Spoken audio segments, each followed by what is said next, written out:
नमस्कार। स्वागत है आपका इंडिया गेट टीवी पर। मैं हूं अजय सेतिया।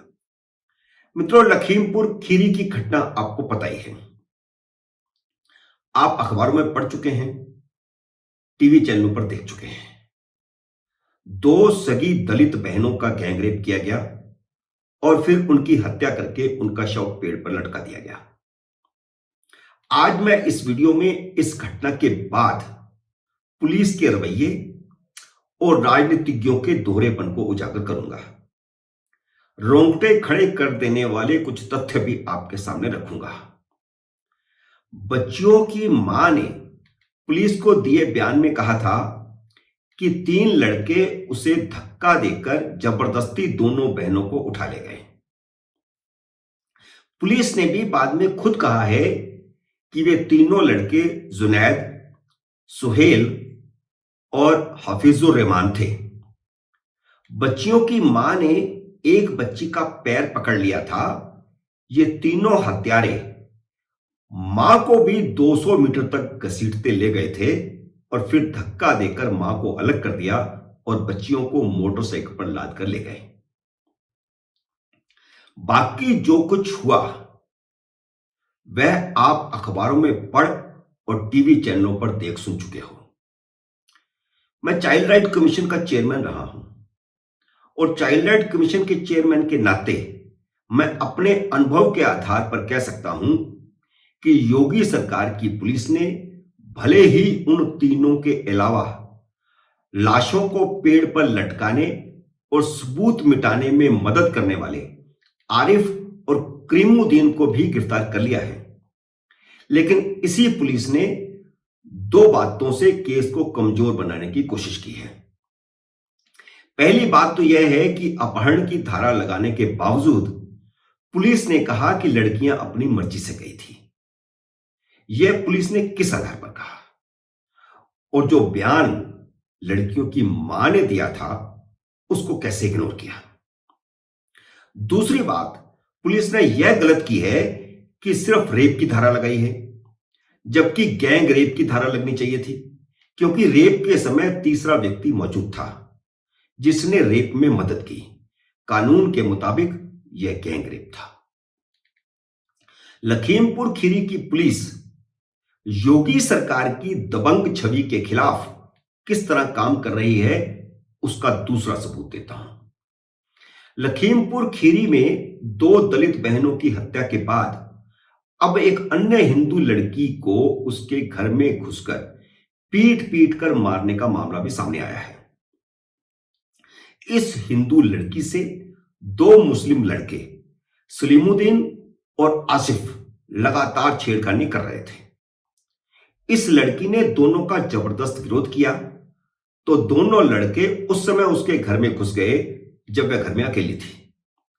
घर में घुसकर दोनों ने रेप का प्रयास किया। लड़की ने दोनों लड़कों से डटकर मुकाबला किया। वह रेप करने में नाकाम रहे। विफल होने पर उन्होंने उसकी पिटाई की। लड़की की इतनी पिटाई की गई कि 4 दिन बाद 16 सितंबर को लड़की की मौत हो गई। लड़की के घर वालों ने पुलिस में घटना की रिपोर्ट दर्ज करवाई थी, लेकिन पुलिस ने रेप के प्रयास का फैक्ट एफआईआर से हटा दिया। इसे एफआईआर में दर्ज नहीं किया गया। सिर्फ मारपीट की घटना ही की एफआईआर दर्ज की गई। मां का आरोप है कि पुलिस आरोपियों का साथ दे रही है। उन्होंने चौकी इंचार्ज पटियातुल्लाह पर आरोप लगाया है कि उन्होंने कुछ ले देकर मामला रफा दफा करने के लिए कहा। चौकी इंचार्ज ने खुद खर्चा देने की बात कही। यह एक और प्रमाण है कि किस तरह उत्तर प्रदेश की पुलिस का सांप्रदायिकरण हो चुका है। लखीमपुर खीरी हिंदू लड़कियों के लिए मुस्लिम आतंक का गढ़ बनता जा रहा है। 2 बहनों के साथ गैंग रेप के बाद हत्या और एक लड़की का गैंग रेप करने में नाकाम रहने पर हत्या ने हाथरस की घटना को बहुत पीछे छोड़ दिया है। लेकिन गैंग रेप और हत्याकांड के खिलाफ दलित हितैषियों की वैसी आवाजें नहीं उठ रही हैं जैसी हाथरस के समय उठी थी। अब लखीमपुर खीरी पहुंचने की किसी को हड़बड़ी नहीं है। ना तो नेशनल मीडिया में कोई हड़बड़ी दिख रही है, ना प्रियंका गांधी वाड्रा में कोई हड़बड़ी है। वह छोटा सा बयान देकर के चुप्पी साध चुकी है। इसी तरह समाजवादी पार्टी भी छोटा सा बयान देकर के चुप्पी साध चुकी है। प्रियंका गांधी का उस समय का एक बयान याद आता है। प्रियंका गांधी ने कहा था कि उसकी भी 18 साल की बेटी है, इसलिए उन्हें गुस्सा आता है। लेकिन लखीमपुर में तो दोनों बेटियां 15 और 17 साल की थी, प्रियंका गांधी की बेटी से छोटी। अब प्रियंका को गुस्सा क्यों नहीं आता? समाजवादी पार्टी ने भी विरोध की रस्म अदायगी के बाद चुप्पी साध ली है। दलितों के नेता चंद्रशेखर रावण भी चुप्पी साध के बैठे हैं। यहां तक कि हर मुद्दे पर भाजपाई सरकारों को घेरने वाले वामपंथियों में भी सन्नाटा पसरा है। मायावती, जो खुद को दलितों की नेता कहती हैं, वह भी चुप्पी साध कर बैठी, जबकि इन सभी लोगों के लिए योगी सरकार पर हमले का यह जबरदस्त मौका था। फिर भी पता नहीं क्यों भाजपा सरकार और मुख्यमंत्री योगी को इस मुद्दे पर घेरने से परहेज हो रहा है। ऐसा क्यों है कि उत्तर प्रदेश में महिलाओं की सुरक्षा को लेकर सबसे ज्यादा चिंतित रहने वाली प्रियंका वाड्रा हमलावर नहीं है? हाथरस कांड पर तो उन्होंने योगी और मोदी दोनों को घेरा था। दलितों के लिए जान देने तक को तैयार रहने वाले भीम आर्मी के नेता चंद्रशेखर ने एक ट्वीट करके चुप्पी साध ली।